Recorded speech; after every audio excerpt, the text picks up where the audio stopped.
Hello, everyone, and welcome to another lovely podcast with a show-based guest or an industry guest is what I've been calling them.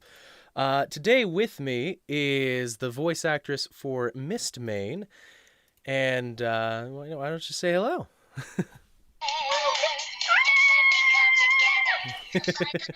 Hi, everybody. How are y'all doing today? I'm so excited to be here. Yeah. And we're coming together and we're going to celebrate the rainbow for about an hour, I think so. Right, Looney? Yep, that's the plan. Awesome. Yeah. Auntie Elley, says Nora Mermaid in the comments. Take care, Nora. I love you. You're awesome. Yeah. Woo! Yeah. So we probably want to stop the music because YouTube is very picky. Yeah. YouTube can shut down. Looney, can you really stop the music ever? No, you can never stop the music in your heart. Don't stop the music.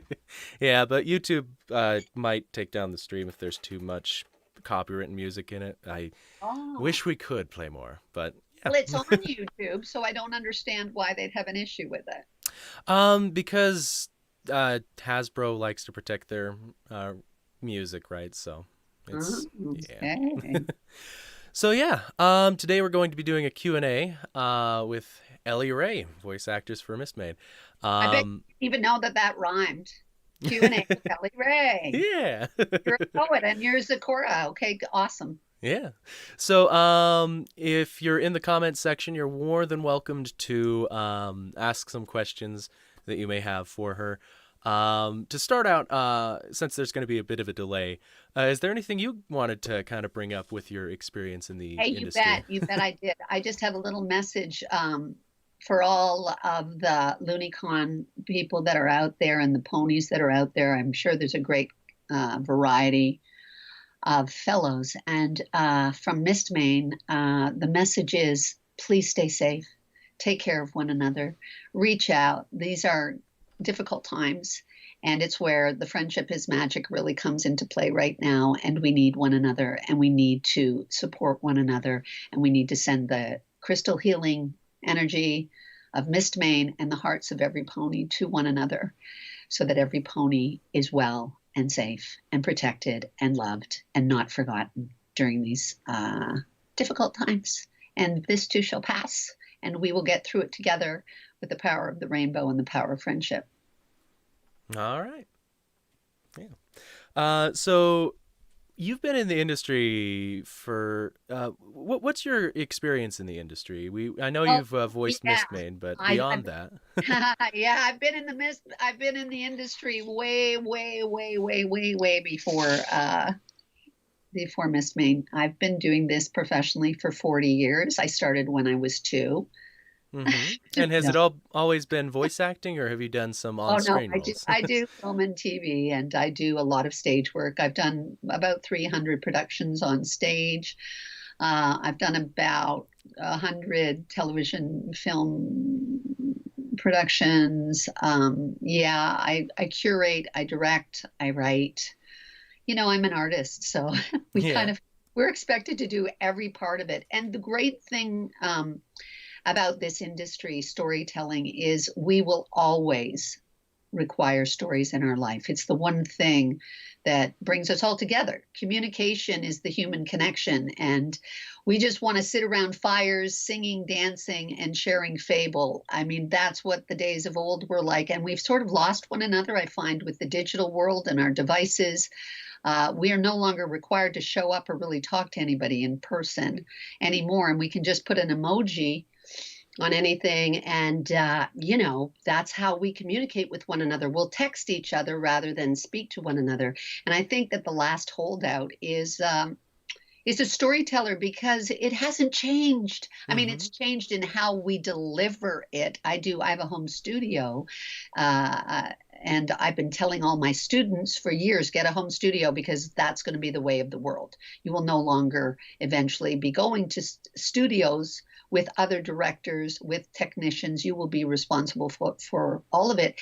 And so we really are becoming singular in this world of storytelling. And the one thing that remains is that our voices connect us through the stories. And thank goodness for that, because we still watch movies and we still watch television series, and it feeds us. I think it feeds us as a world. It's just changed in how it's being delivered to the people now. Mm-hmm. So that for me has changed. But other than that, I mean, I've been creating characters for as long as I can remember, whether it be in front of a camera, whether it be in front of an audience in a live theatrical production, or whether it be in front of the microphone. You know, I've been doing it, and with very little thought. It just is what I do. So when I was younger, it was a delightful way to connect with my world, with my audience, because people forget when they come to the microphone, I think, that there's millions of people that you're speaking with in that moment. And it feels like you're alone. Or if you're doing an ensemble record with, like, say, My Little Pony always records in ensemble, but that's not always the case. Usually you're alone by yourself recording the character without everybody there. And except you've got to remember there's millions of people that you're speaking with. And that's what's so phenomenal, is it connects us. It brings us together. And there's so much joy and love and light inside of stories, because there's always a villain, there's always a hero, and there's always sidekicks, what I call sidekicks, the comic element. And you look at any story and you'll find those characters, but they're all coming from a place of incredible joy. Even if you're a villain, they're so joyful they don't know they're villains. They don't know they're horrible. Yeah. Right? Like Discord didn't know that he was really sort of off a bit, you know? Yeah. Until he figured it out. He's was a kind of a fallen hero, and he kind of changed in the end, you know? Mm-hmm.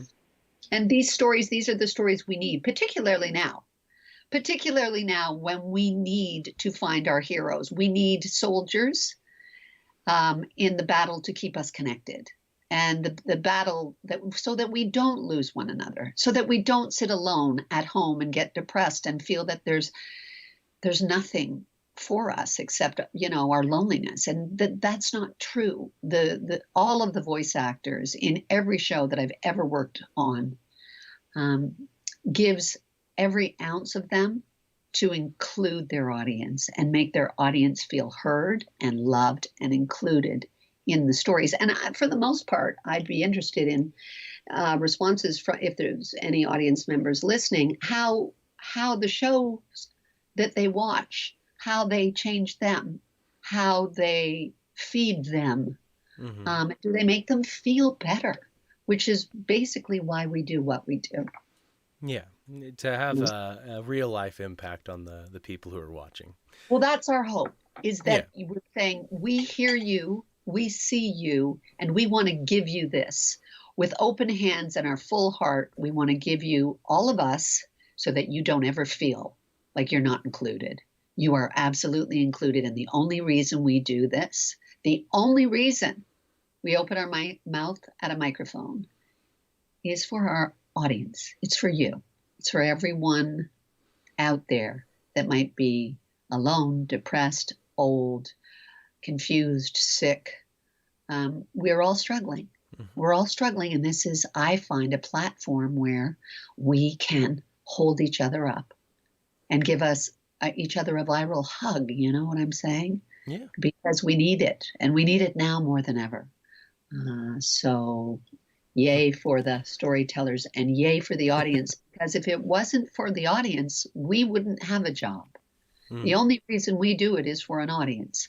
So the audience is the biggest part of every show. Yeah. They are a character in the show. And I think when voice actors understand that, really understand that without the audience, there's no show. Mm-hmm. So I have to remember that there's millions of people there, that I'm going, as I'm being the character, I'm not forgetting you.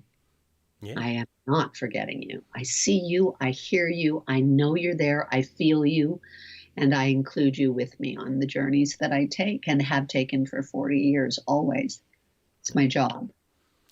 A question that's come in from Fuzzy Ponies is, Ellie, do you have a favorite story or type of story?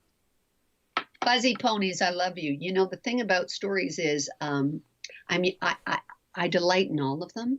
So I don't delight in horror stories. They kind of scare me a little bit. If they're too horrific, I kind of go off. But I feel that my favorite stories are ones that are magical, are fantastical, are almost mythical, that carry a message of hope and never give up and always believe in yourself and love yourself and include others, which is why My Little Pony for me was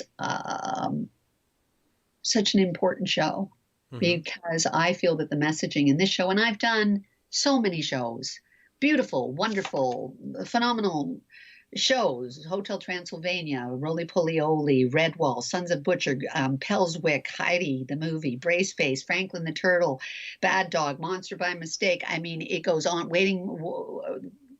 Wanda, oh my gosh, Cat in the Hat, the Becky and Bagel Show. Like, there's literally, I'm not kidding, thousands of characters in hundreds of shows, and they're all wonderful. They have a message, but there's something special in My Little Pony. And I'm not just saying that because I'm talking to ponies. I'm literally, I manifested being on this show, My Little Pony, because of the fandom. I went, wait a minute, there's something happening. I've been in so many shows, Care Bears, all the whole rest of it, like name it, where the fan base is not the same. And I go, what is this show doing? There's something that is affecting ponies worldwide, all over the world. The messaging, the ponies themselves, I'm not sure what it is, but there's something magical going on in there. It's surreal, actually. And I did get on the show because I said I'm going to be on that show. And I'm not even in Vancouver where it records, but my best friend lives in Vancouver. And I made it a point to get an audition, to get on the show, to actually, play a character or several characters on the show. And that's kind of unheard of because I don't live in Vancouver. And I got to be a part of this special thing, and it hasn't stopped. Yeah. It hasn't ended. I keep getting asked to go to conventions. I keep getting asked to share with the world of My Little Pony. And I think, that for me has made it the most special. It has made it the most special. I can't explain it. I don't know what it is, but it's fantastical, it's magical, and it has a complete inspired vibe about it. When I go and hug ponies, and I hug them, I really do. Like, I'm not about, like, particularly now, like, I'd be in such trouble because I'm not washing my hands and I'm not keeping a distance, and I never do. And a lot of voice actors do, just for their own health, just forget a virus that's going on right now. I just want to grab every single pony, whether it's at GalaCon or TrotCon, or it doesn't matter where it is. If I'm in Russia or Prague or Amsterdam, or I've been all over the world, Britain, for My Little Pony, it's surreal, man. It makes me weep. I don't know why, but it makes me cry. There, I just rhymed again. Yay, rhymes for the win. Another question that we've gotten is from Nina Fay. Miss Ellie, what is something Miss Main has taught you? Nina Fay. Hi there, Fay. Well, Nina La Fay, sorry. Yeah, Nina. Miss Main has taught me to find the beauty in all things. Miss Main has taught me that, every heart that has been hurt, every heart that has been broken by anger can be healed if you just love it with the beauty of your heart. And that you can't judge anybody because you never know their circumstances. They don't They don't start out bad. Mm-hmm. Something goes wrong. Something affects them in their life, no matter what it is. Sable Spirit was her friend, and she was she was shocked to come back and find that she had, through jealousy, wanting to be the most beautiful pony, the most magical pony that Mistmane was. It ate her soul, and she had to remind her that she was beautiful, and that veil that she had to wear because she had become so unattractive could be lifted. That veil of, malaise or sickness or sadness or anger or depression can be lifted if we just love them. Mm-hmm. And it's about, I think, what Mistmane teaches us all is that never judge anyone. Never judge anyone by the way they seem on the outside. Yeah. Because everyone is beautiful. It doesn't matter what you look like. She gave up all of her beauty so that every other pony could be beautiful. And beauty is in the eyes of the beholder, always. And she has taught me, don't judge people. Don't ever judge people. No matter what they have going on, no matter what. If it's mental, physical, spiritual, intellectual, sexual, doesn't matter.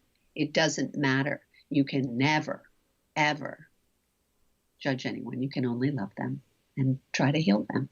That's what she taught me anyway.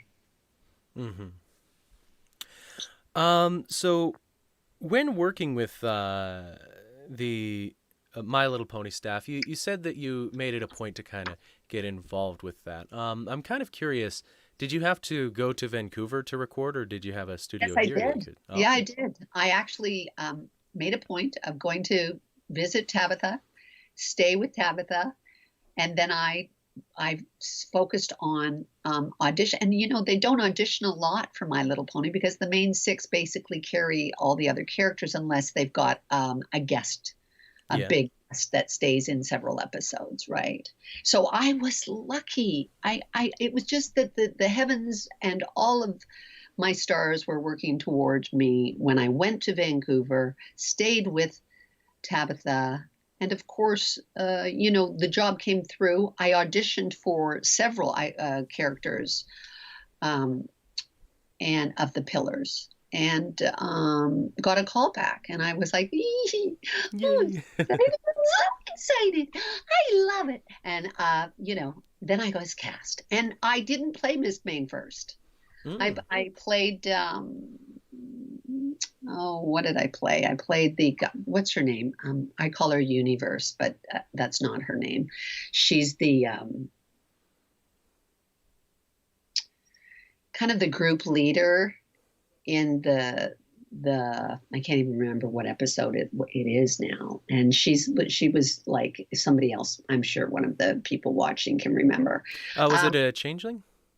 She was a changeling. Yeah, it was To Change a Changeling. That was the name of the episode. And I played a couple of changelings, which was interesting to play a changeling first. Yeah. And then play Mistmane.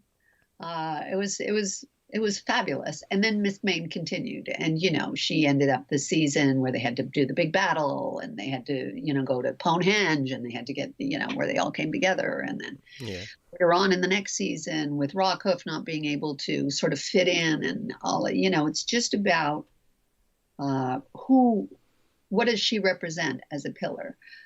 I find it fascinating going to Vancouver, working with Terry Klassen, who's the director, who's phenomenal. And also patching in with Los Angeles for some of the characters like Tara Strong and whatnot. Mm-hmm. Fascinating to work in an ensemble team with the kind of team that works behind the glass, on the other side of the glass, the writers, the animators, the musical director, there's so many people involved. Yeah. There's really a lot of people involved. And, Vancouver is very lucky to have that show. It's a great show, and it shall continue, says I. And then another question from Crit's Blessings. Yeah, Crit's Blessings. Hello, Elley. It's Christian here. Good. I am very happy to see you joining in on all of this. And my question is, how did you do the voice of Sunrise's mother in the Fallout Equestria Dead Trees audiobook? Did you hear that already?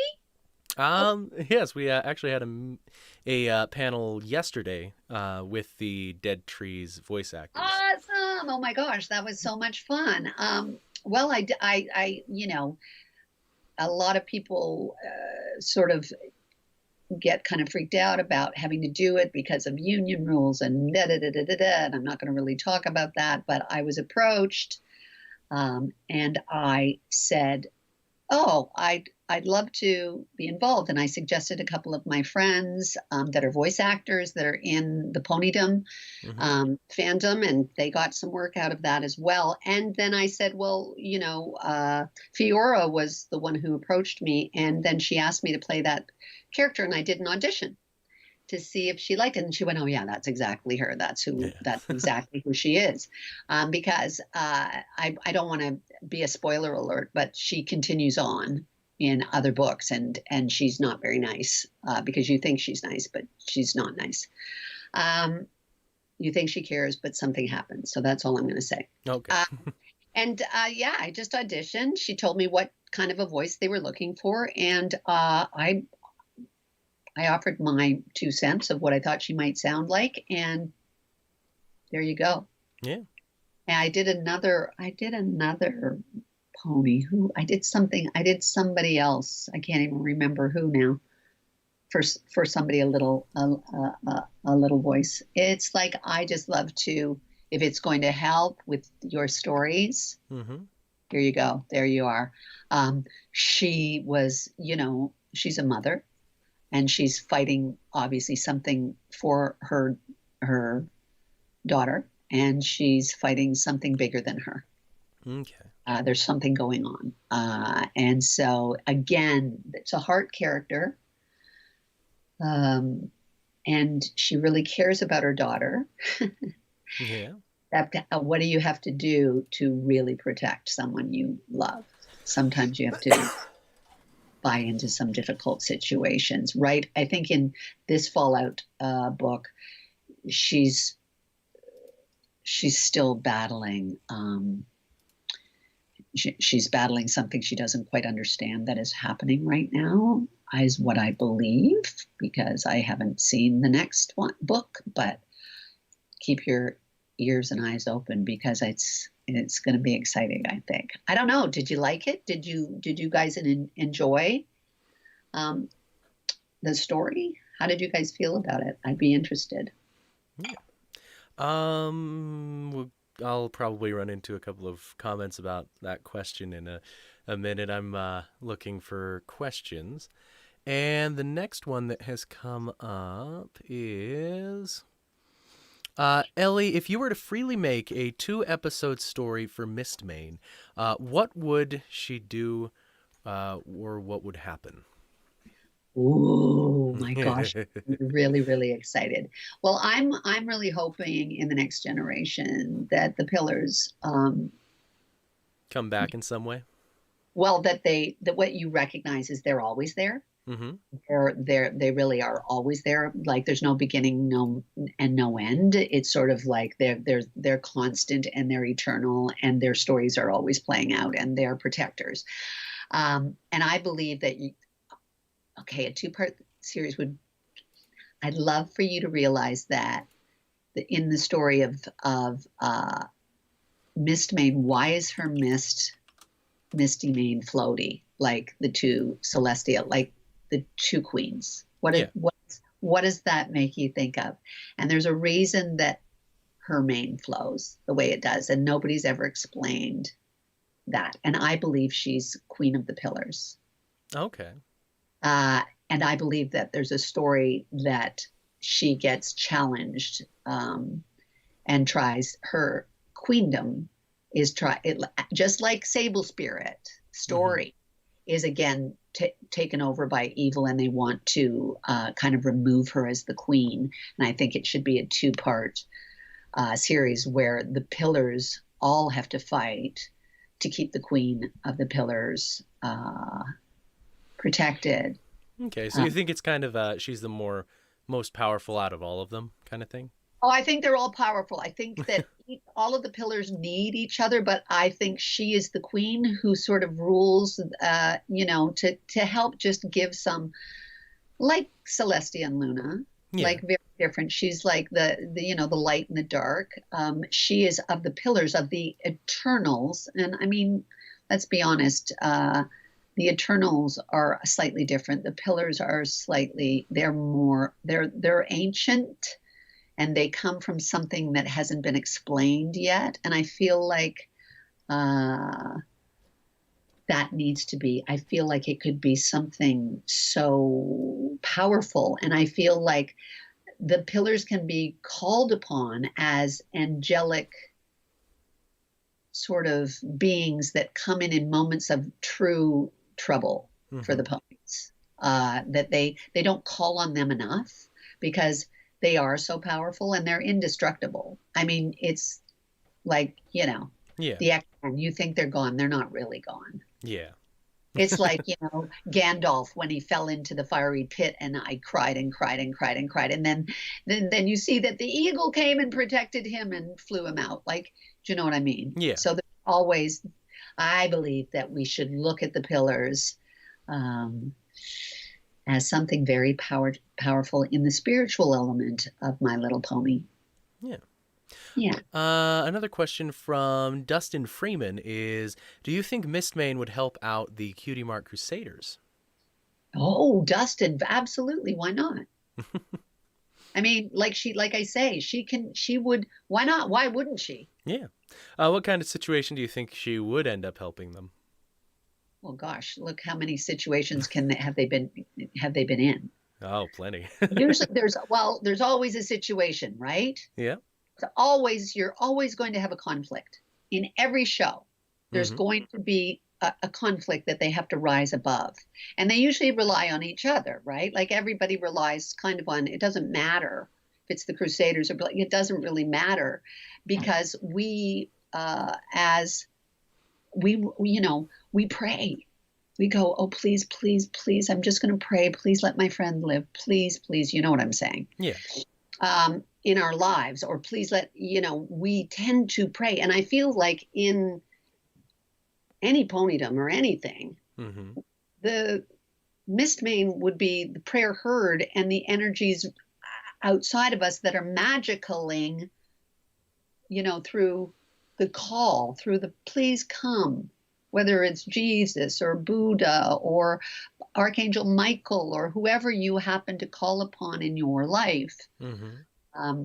The same is true for the pillars. And I think they all function together to assist, whether magically, even if you can't always see them or know that they're there. But yeah, there's always going to be a sign, maybe a flower, maybe flowers. There's a path of flowers, so Mistmane was there. Follow the path of flowers. Do you know what I mean? Like that. There's all kinds of ways that you could include the pillars. If Rockhook uses his big shovel and they've dug up, it literally is like the X-Men night for me. They each have their powers, their healing qualities. Yeah. And I think that there are signs, just like cutie marks, that appear. And I think they could include them. Absolutely. And I believe Mistmane, being the queen, oversees everyone's plight. So if there's trouble, if there's fear, if there's hurt, that they rise to assist them. Right? Another question from Crit's Blessings is, if you were to voice a pony in G5, would you do it? And it's a two-parter, so there's more. And of the other voice actors, except Tabitha, of course, who is the most fun to work with? Oh my gosh, that's such a hard question because everyone is so uniquely different and fun. Everyone's fun. That would be like saying, what's your favorite song? I love them all. It's like, okay, so Andrea is just adorkable. Like Mm-hmm. they're all different. They're so phenomenal. The entire team of ponies is great. It's an unfair question because, I would never want to say, well, I think this pony's much fun, more fun. They're fun because all you have to do is hear their voices, right? Yeah. They're fun. Yeah. Tabitha is ridiculous. Like Tabitha is in a hole. You can't touch that. Yeah. Can't touch it. She's like over there, and she kind of leads the way for the silly. Yeah. When the silly starts, it's like everybody gets infected, and you can't. It's like, okay, just stop it. And it's just a beautiful thing. I wish you could all just do a voice on the show, just one, even if it's an incidental, even just to be a part of this magic. And I'm not even kidding. Mm-hmm. It's so much fun. All of the main six, but all of them are, because what happens is the main six are so sort of comfortable. They've been doing it for 10 years. Yeah. So it's like family, man. Like they are just like, you come into a family party. Yeah. Invited to the party, and it's like they set the tone. So you just dance and sing and play just like they're doing, because they're already so comfortable that nobody can be afraid or you just are so delighted by every single character, and for different reasons. Yeah. Whether it's Spike, it doesn't matter. It doesn't matter. They're all brilliant. Like I know Tara Strong from from other shows, and she's not at the records because she's in Los Angeles, so she's never there. And yet, I think she's spectacular and fun. Yeah. Right? But she's just not a part of the records, which makes it, she's a part of the family, but she's having to, Skype in. She's sending stuff in. Yeah. Okay. What was the second part of that question? I don't know if I answered it. If you were able to voice a pony in G5, would you do it? Oh, hello. Hands down, yeah. No, I wouldn't, because I'm not.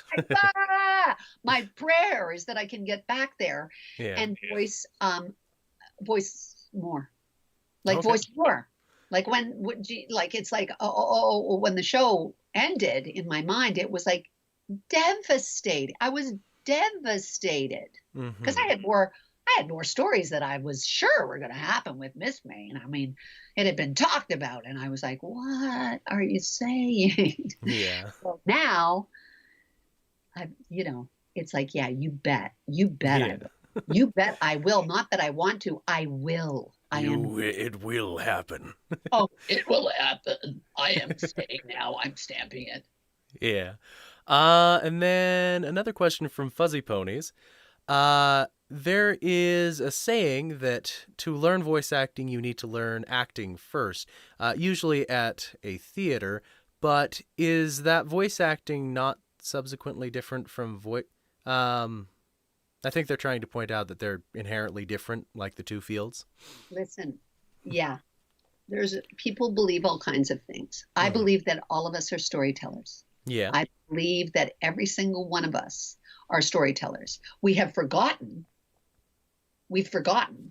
And you can train in voice. Voice acting is just storytelling at a microphone where I can't see you. Mm-hmm. It's the same as storytelling in front of a camera, or storytelling on a stage, or reading a book to your kids at night. Yeah. We all understand the levity, to breathe in is to inspire, to breathe out is to express, right? Is to express. We all understand that breath moving through this instrument, which is a pipe, through our vocal folds, in our larynx, and the lips, the teeth, and the tongue, phonate sound.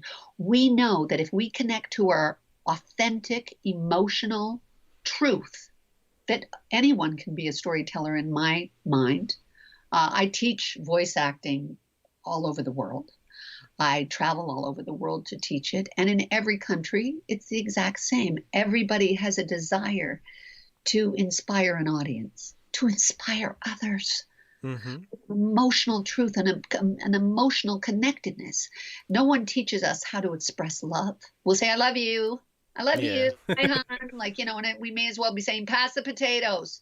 It's not, nobody teaches us how to express love. And, all that I ask if you want to be a voice actor is that you connect to something bigger than you. It should take your breath away when you want to tell a story.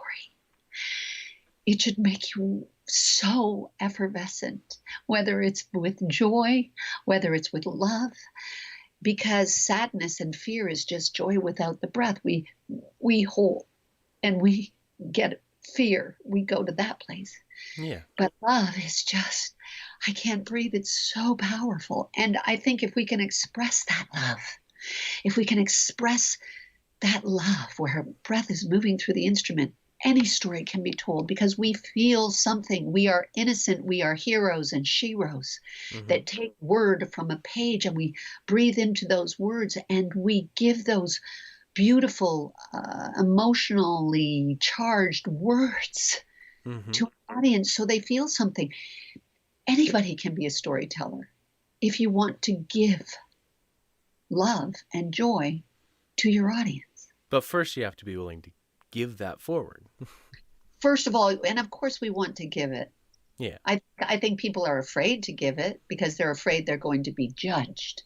Yeah. But, there's no judgment in a gift that is given from you. If you give your gift with open hand, and my gift is that you're so fabulous. Do you know how fabulous you are? Every single pony out there. If I can give you that message, you can give it back to me because you can go, I thank you.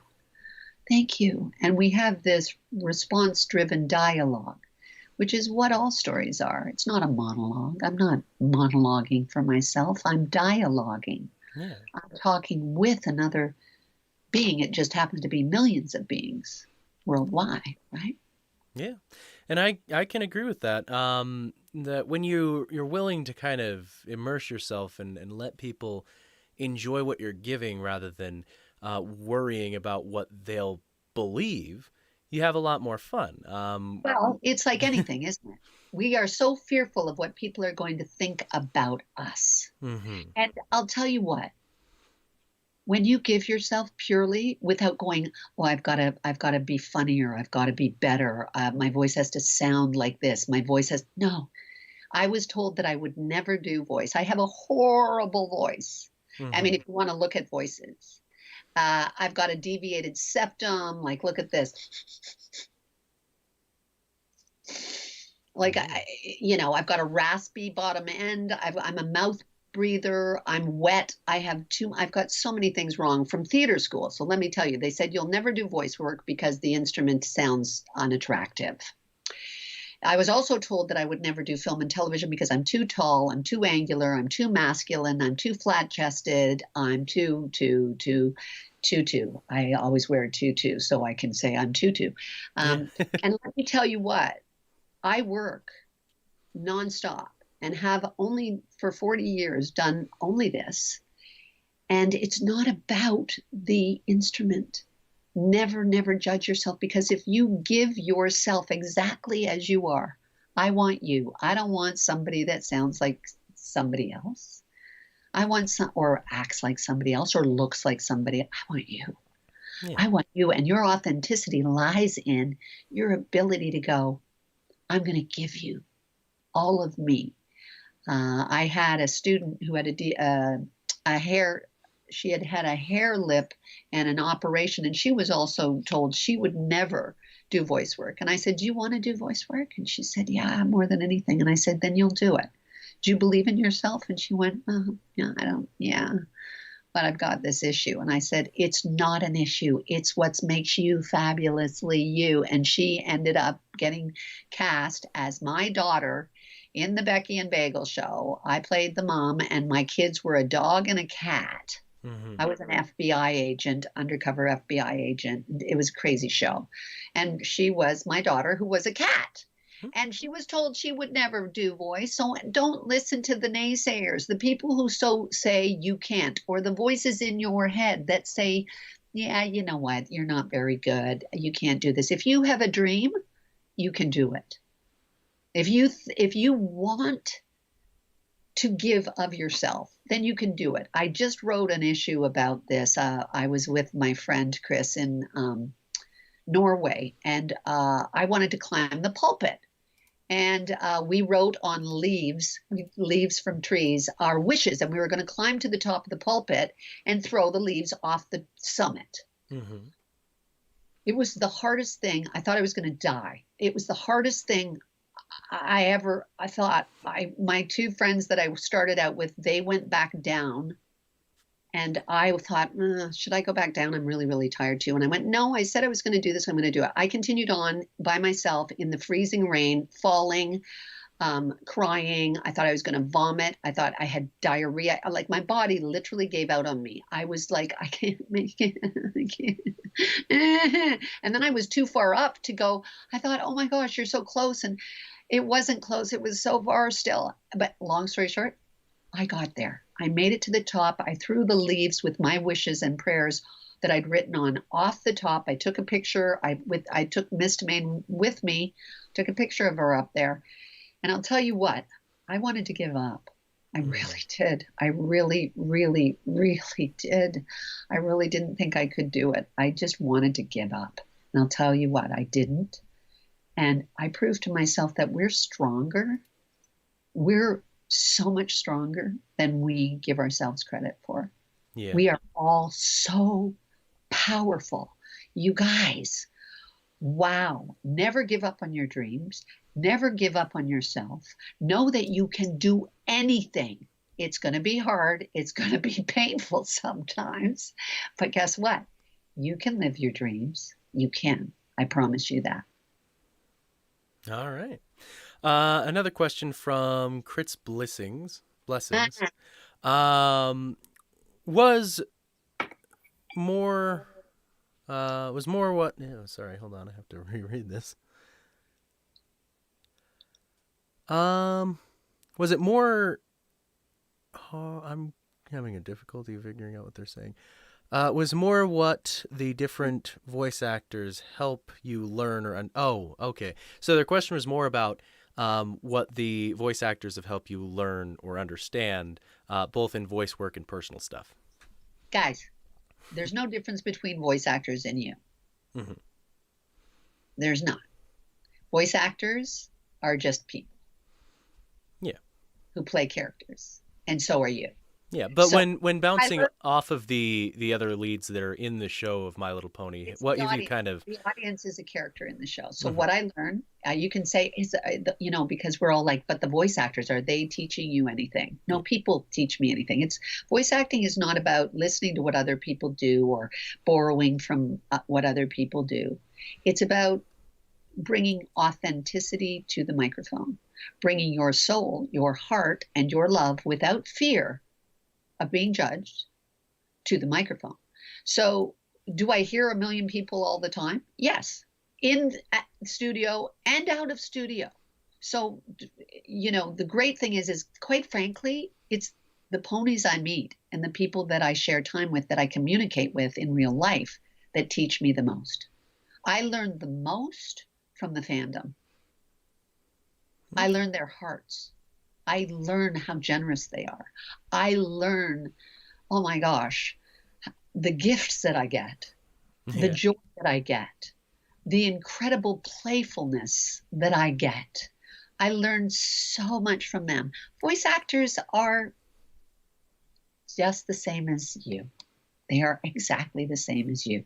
I will hear a sound that a pony may make at a convention, and I'll go, oh, that is so awesome. Yeah.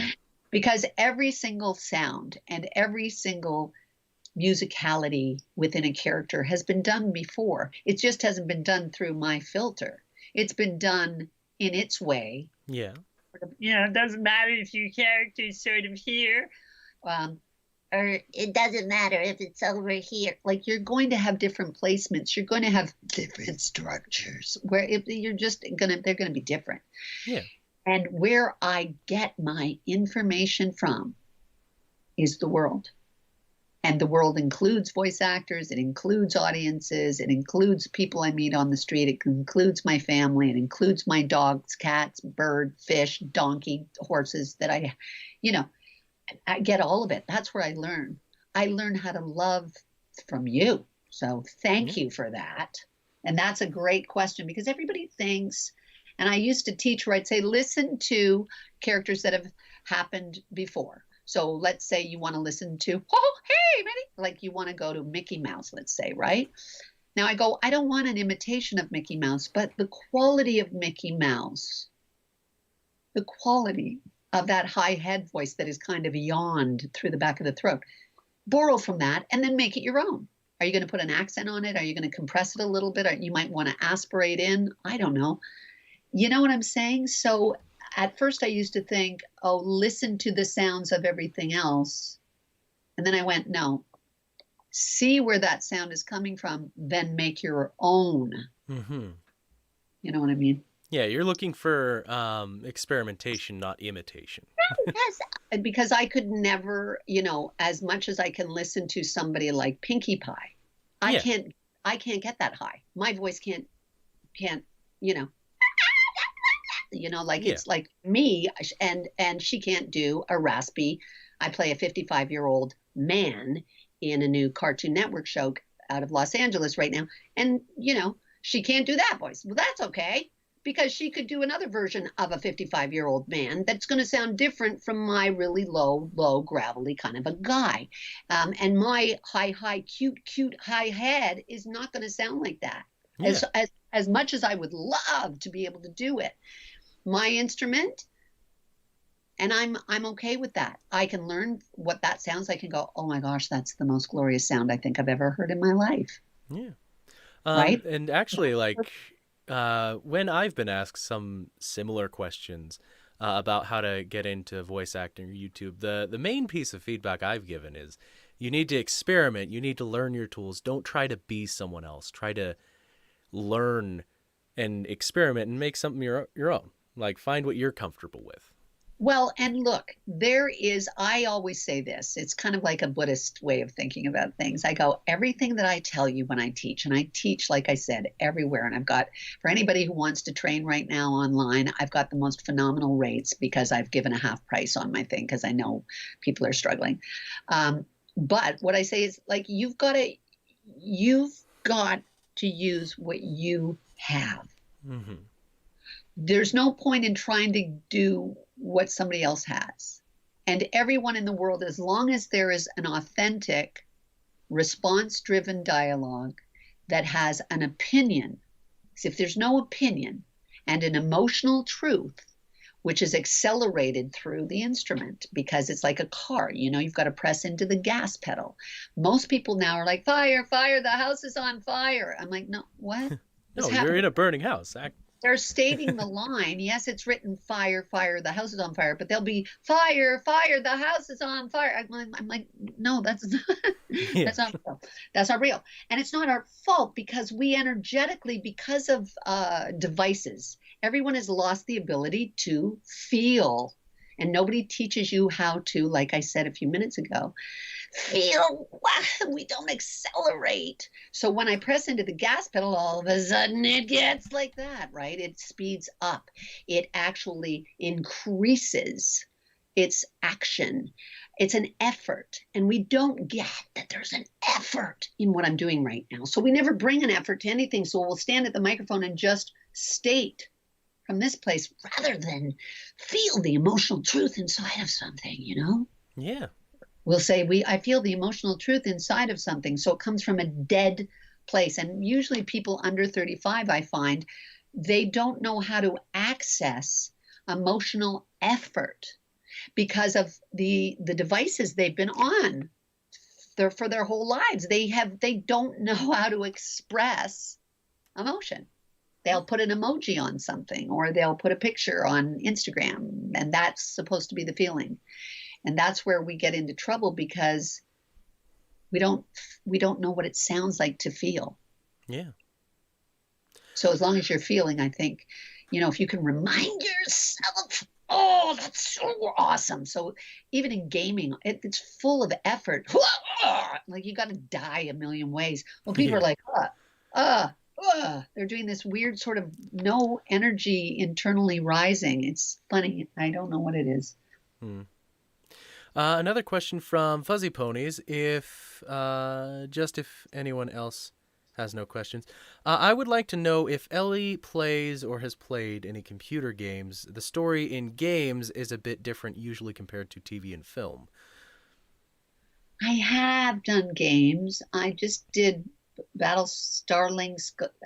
What the heck is it called? I can't even, I'm not a gamer. Yeah. Battlestar Galactica? No, I'm sorry. I have to look it up. Where's my phone? I'll tell you in a minute. Yeah, I've done a couple of games. Here's the deal, guys. I never remember of the thousands of things that I've done, I can never remember anything. So let me just look this up and see if I can find it while talk amongst yourselves while I'm doing this. The most recent one I did was, oh dear. Ubisoft, it was an Ubisoft game. Where is it? Starlink Battle for Atlas. Okay. And that's a younger, not a younger crowd, but I'd say a teen crowd more so maybe. And I played this phenomenal character called Hespa Thorne. Evil, bad, very bad, very bad. But I did Shu Yen, which is an active interactive game too. I don't know if you know that one. It's an online interactive game. Shu Yen. I play an Asian general. She's kind of crabby. Yeah. There's a bunch. I just can't remember the names of them, and I should really get on top of my IMDb because it's missing about 70 things that I've done, and I need to care more about it, but I just don't. Okay. And then let's see, scrolling through here. Personality-wise, you do remind me of Pinkie Pie, though. That was just a comment. Everybody says that. I think because my soul wishes it had that incredibly cute, high, Yeah. And then there's a few people. Stick in my eye, promise Pinky swear. I love the color pink. Yeah. You have noticed. What? I love parties and I love cake and muffins and all things sweet. And I'm a bit insane. And yeah, if I would be, my Pinkie Pie would sound like this.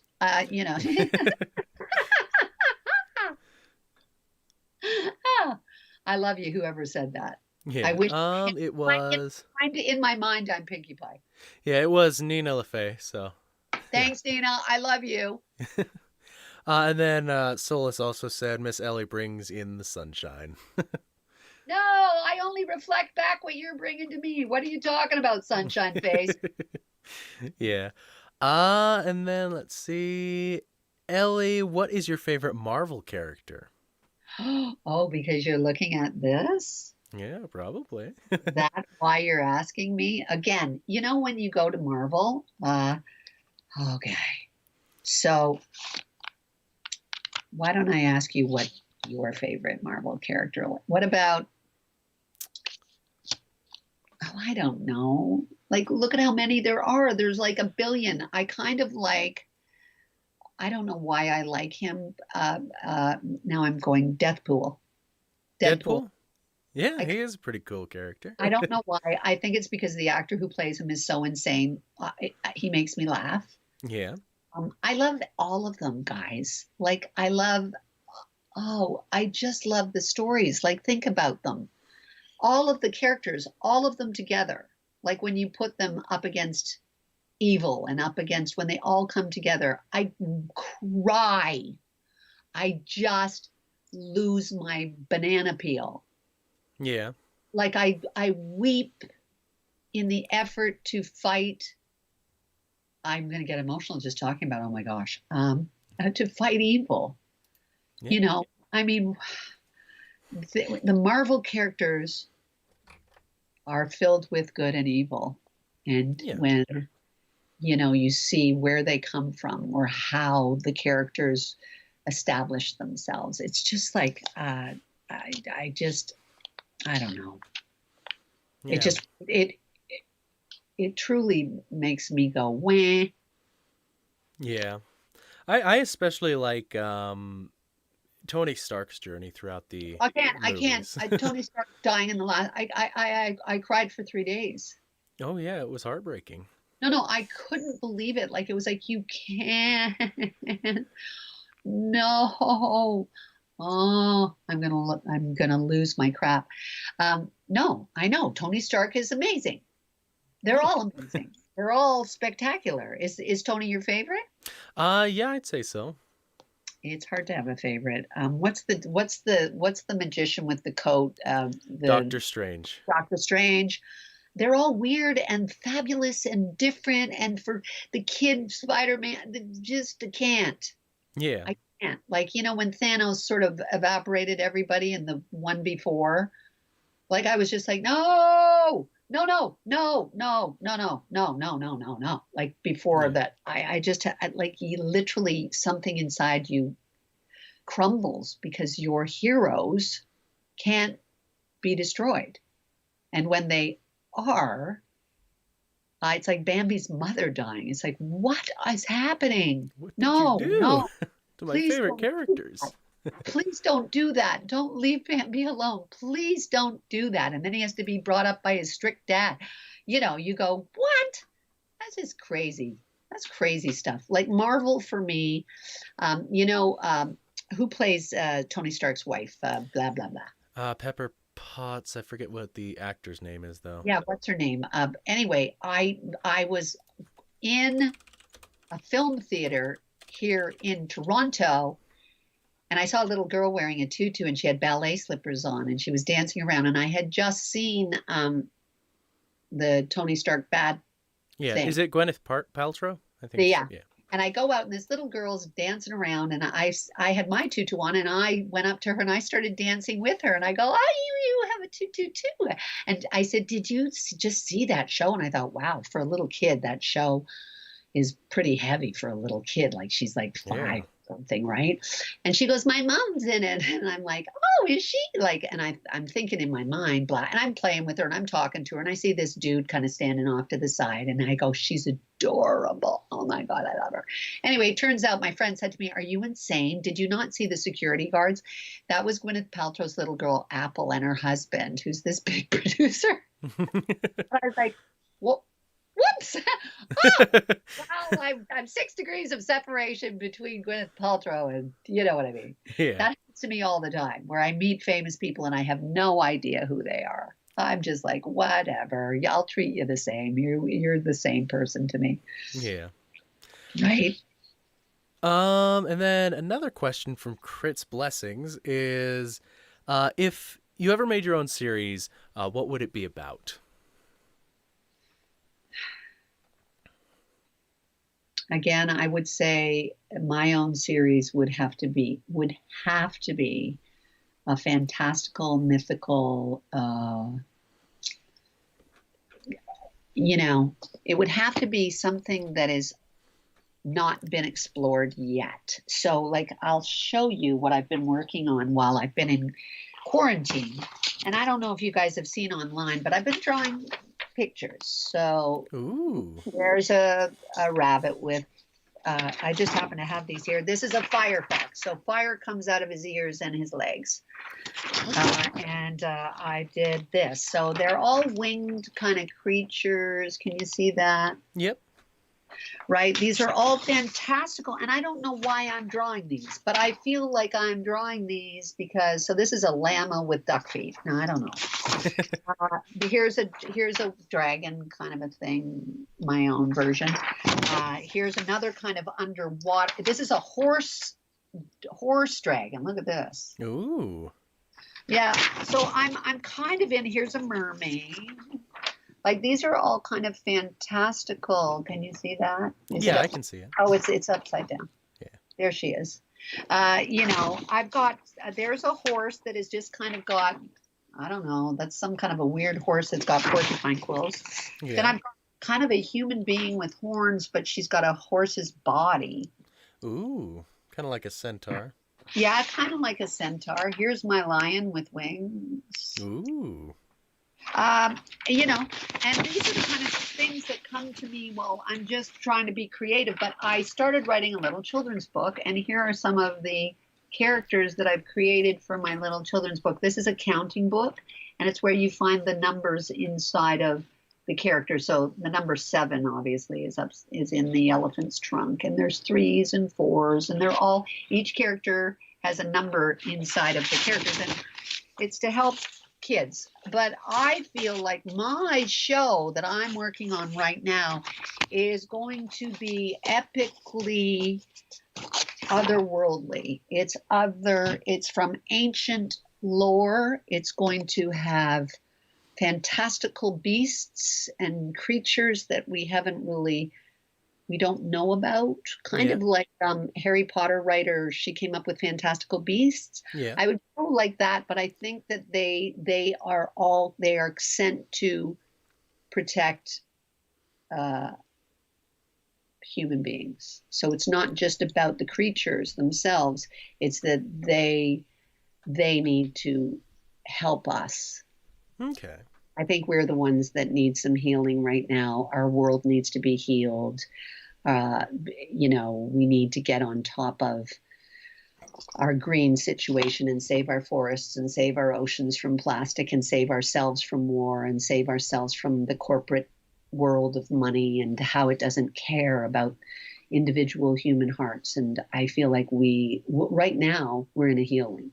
Okay. I believe that COVID-19 has come, that their stories are being written now during this time to heal us and to heal the planet. And hopefully whoever asked that question, I come up with a story. I've written with Tabitha before, and I'd love to again co-write something with her, something fantastical.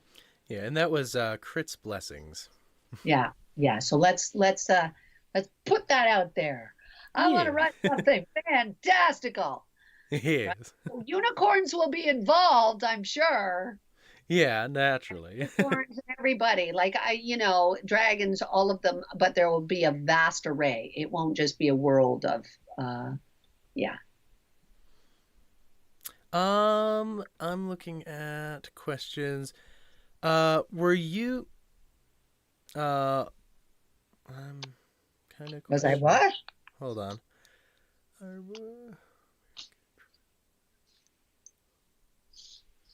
Yeah, I'm not quite sure what they're trying to ask in that. Whole you hire a professional voice actors in America, Canada, or try out voice actors from around the world? Who does? Well, actually, voice actors. Have I tried for other characters around the world? Yeah. Okay. Yeah, and I do work around the world. I have voiced around the world. The great thing about me is I have a home studio, which, I've been trying to get Tabitha to set one up. It's like for the last 10 years, I've been saying, get a home studio.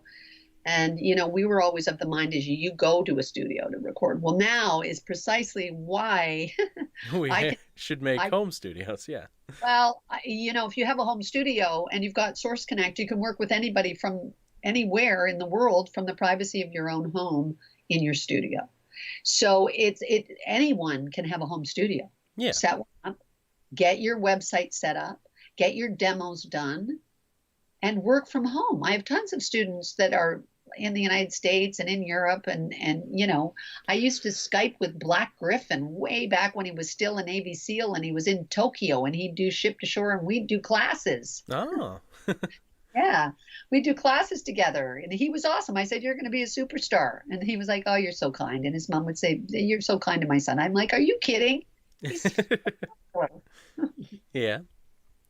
Okay, so I think I've gotten some clarification from Crit's Blessings.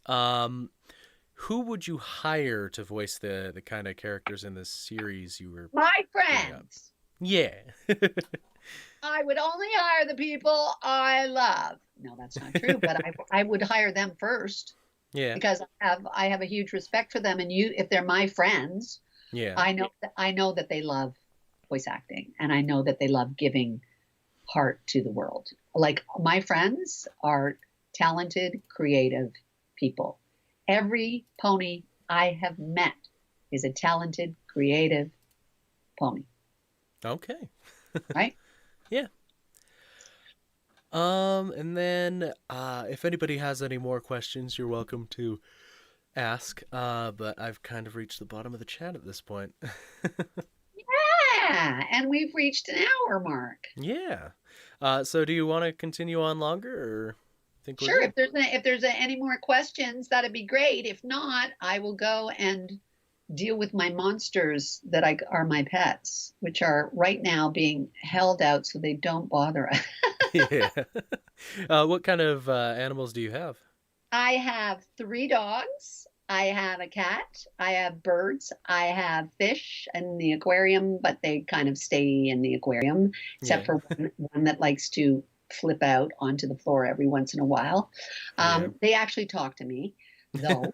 And then at my friend's farm, I have 2 mini ponies and a donkey and a horse. Ooh. What kind of birds do you have? Because I have like an African gray and I wish I a had an couple of. African gray. I used to have, he died after 22 years, Oh. Freddie. He was a cockatiel. I now have budgies. Yeah. Yeah. Ooh. I just lost one of my budgies. Oh. But Yeah. you've got more. What's that? But you've got the others still to keep you company. Well, I right now, I mean, my dream, I used to breed lovebirds. Yeah. And at one point I had 17 lovebirds. That was 20 years ago. And I used to give them away in pairs to people. And lovebirds they're incredible. They're beautiful. I like birds that sing. Now, my budgies never stop singing. It's, 3 in the morning and you can hear, particularly Birdie is his name. He never stops singing. So it's like, honey, you're covered for the night in your cage. Yeah. And yakking away. I don't know who he's talking to, but he's being loud. And I love it. There's nothing like outside. I have wild birds. I have bird feeders and, suet out there for the wild birds. And they're quite glorious as well. But I would love a parrot. I'd love an African gray, or I'd love, they're just like dogs. They require a lot of attention. Yeah.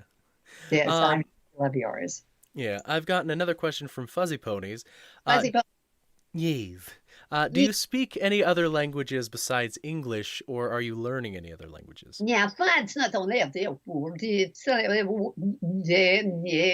I speak a language, but I'm not sure anyone on this planet knows what I'm speaking. I have tried to speak French. I went to Alliance Française, which is a French school, 3 times. I was in Paris, France, and I lived with a family. I went to Trois Pistoles, which is another. I'm just terrible at it. I'm terrible. Somebody help me. I wish I could speak French. I have tried to learn Spanish. Same thing. I can speak, the same 10 words that everybody can speak in Spanish, the same 10, je parle un petit peu, which in French, bilingual. I've got bilingual friends. I mean, I've got Tabitha who's learning how to speak Norwegian, I think, or some crazy hun did like, and she tries to teach me. I go, you know what? It's so complicated. I can't remember. So I speak a language to my animals. Funny that you should ask. Yeah. And it's a language, and it's from another time and another place, and it's full on, and they understand it. It's really crazy. It's like whale talk. I'm not even kidding. It's what I call my animal language. And people go, what's happening? And I go, I don't know what it is and where it comes from, but it just comes. Yeah, I don't know Yeah. what it is. And I know what it means when I say it to my animals and they know what I'm saying. So, kind of. Do I speak another language? You could say it's called crazy. But But if you want you to help me learn another language, if somebody's offering, I'm here. I'm all for it. Geez, I wish I could speak 10 languages. I have a pen pal that I've been writing to for 40 plus years, and she speaks 5 languages. And I'm like, stop it. I met her in Germany the last time I was at Galacon, and because she lives in Wiesbaden, which is northern Germany, and I just happened to be at Galacon, and so we met up and we went to France. We drove to France and we stayed at a bed and breakfast. She's speaking French. She's to the French people, English to me, German to, her sister on the phone. I'm like, okay, you know what? I'm embarrassed. mm-hmm. But I'm me. I'm still lovable with my one language and my other animal language. Yes. Another question I've gotten is, may I ask Miss Elley, what made you want to strive to be a voice actress? It was sort of, I didn't strive to be it. It kind of picked me. And voice acting is not like, it's just a genre of acting. So I got asked if I would do the voice of a worm when I was, I think, 17 for a worm. It was literally at the Canadian National Exhibition. And it was Yeah. a toy and it talked and it was a fuzzy worm. And I did it. And then, I had an agent very young as soon as I got out of school and did movies and voice, work. I auditioned for everything. You just go and audition for every genre. So whether it's theater, stage, film, television, or voiceover at the microphone, whether it's commercial, narration, documentary, you don't say no. You just go and do what's expected of you. It chose me. I was going to be a veterinarian. Yeah. I wanted to be a veterinarian or a marine biologist to work with sea life and dolphins and whales, and because I love them very much. I love animals so much. And I went to university for a 4-year Bachelor of Fine Arts program in university. I had 3 scholarships to go to university. My parents thought I was going to become a doctor, like as a veterinarian, and I went, no, I'm going to do theater. And I think they just about went, oh, what's happening? But then I ended up getting a doctorate, 5 Yeah. years ago anyway, for my contributions to the arts. And so you never know. But I actually, it's funny. Voice acting is just acting. It's a genre of acting. And there's many different genres of acting, just like there's many different genres of stories. There's horror, there's comedy, there's adventure, there's romance. It's the same thing. They're all different parts of the same thing. Mm-hmm. And since I was little, I've always sort of done magic shows and pretended I was one of the Beatles, singing on the top of my fence and playing air guitar and entertaining all the kids in my neighborhood. I feel like I want to give them expression. Yeah. I want to pour into my audience. I think that came with my birth. I think I've always wanted to be connected to an unseen body of humanity. As a kid, I used to envision other kids in the entire world eating their cereal. Like I would have these profound sort of things where I go, I wonder if I talk, if they can hear me. And that was, I have a memory of that from when I was a kid. I think that has something to do with us wanting to connect with one another. That's all. Okay. I think I'm gonna call it here. So you want to say your final goodbyes to everybody? Well, I'm just going to get one thing. Yes, guys, I love you all so very much. I want you to stay true to yourself, love yourself, know that you're not alone. Don't be lonely. We're here together. You can reach out anytime you want. It is this fandom that keeps everybody so filled with love and joy and the sense of friendship, and always rely on it. You can always reach out to me if you're feeling low. I will respond. Maybe not immediately, but I will respond. If you want to follow me on Twitter, follow me. I will follow you back. I will. I do follow back, and I do respond. Thank you to everyone for all that you give. You're spectacular, and I couldn't be more blessed to have this fandom in my life. It makes me feel whole. It keeps me pure. It keeps me happy. And I am just so, so thankful for you and for the show and for everything that it brings to all of us. So I love you all. Stay safe, stay true, and stay connected.